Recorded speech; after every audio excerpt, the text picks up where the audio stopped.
In a quaint little town nestled at the foot of a majestic mountain range, lived a young woman named Lily. With her radiant smile and sparkling eyes, Lily was the epitome of beauty.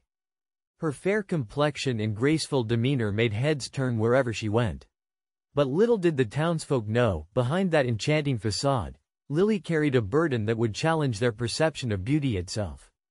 Lily had always been admired and desired by many suitors, but she remained distant and uninterested in their advances.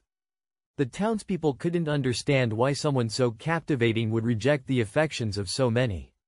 Rumors began to spread like wildfire, and the townsfolk grew desperate for answers. One day, a renowned philosopher named Professor Alexander arrived in town. News of his arrival quickly reached Lily's ears, and she saw an opportunity to seek his wisdom and unravel the mystery that surrounded her life. With a glimmer of hope in her heart, she approached the professor and poured her heart out, revealing her deepest secret. Professor Alexander's eyes widened with intrigue as he listened to Lily's tale.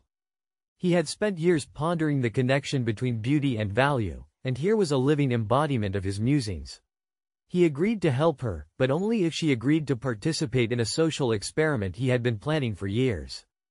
The professor proposed that Lily would wear a veil, concealing her face from the townsfolk, for a period of 1 month. During this time, she would engage with the community, offering her assistance and spreading kindness without revealing her true identity.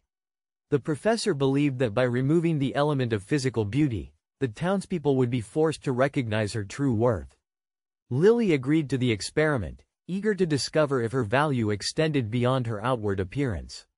As the days went by, she found herself engaging in conversations with people who had never given her a second glance before.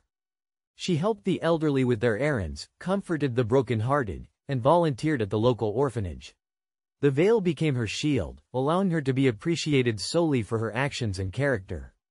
As the month drew to a close, the townsfolk couldn't help but notice the remarkable change that had come over their community. The atmosphere was filled with kindness, compassion, and a sense of unity that had never been experienced before. The veil had opened their eyes to the true value of a person, regardless of their physical appearance. On the final day of the experiment, Professor Alexander gathered the townsfolk in the town square, where Lily stood, her face still hidden behind the veil. He addressed the crowd, sharing the story of Lily's journey and the profound impact it had on their community. And then, with a dramatic flourish, he unveiled Lily's face, revealing the beauty that had captivated them all. But this time, the townsfolk didn't gasp in awe of her physical appearance. Instead, they gazed upon her with gratitude and admiration for the person she had shown herself to be. The experiment had shattered their preconceived notions of beauty and taught them that true value lies not in one's appearance but in the kindness and goodness they bring to the world. From that day forward, the town of Lily's birth became a beacon of love, acceptance, and understanding. The experiment had not only transformed the lives of its inhabitants but had also sparked a global conversation about the true meaning of beauty. And as for Lily, she continued to inspire others with her actions, proving that beauty truly is a reflection of one's value.